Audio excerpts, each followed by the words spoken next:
জগন্নাথ দেবের শুভ রথযাত্রা।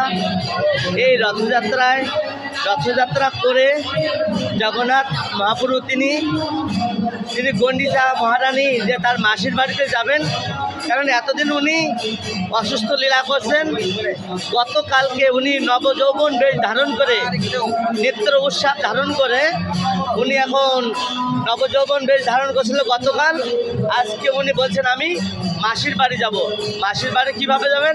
উনি রথ করে মাসির বাড়িতে গন্ডিচা মহারানীর বাড়িতে যাবেন। এই জন্য আর যখন রথযাত্রা চলছে, মহাপ্রভুর অনন্ত কোটি ভক্তগণ সবাই নৃত্য কীর্তনের মাধ্যমে কাহা জগতের না জগন্নাথ মহিমা বলে চিৎকার করে উচ্চস্বরে বন্দন করে মহাপ্রভু নৃত্য করতে করতে তিনি জগন্নাথকে ডাকছেন, বৃন্দাবনে চলো হে জগন্নাথ, বৃন্দাবনে চলো হে জগন্নাথ।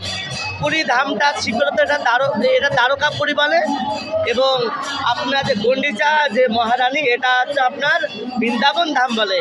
এই জন্য আজ চৈতন্য মহাপ্রভু গৌরিয়া ভক্তজন সবাই জগন্নাথকে বলছে বৃন্দাবনে চলো হে জগন্নাথ। এই জন্য সমস্ত ভক্তগণ, গোপীগণ, সখীগণ সবাই জগন্নাথকে রথ করে আপনার বৃন্দাবনে যাচ্ছেন।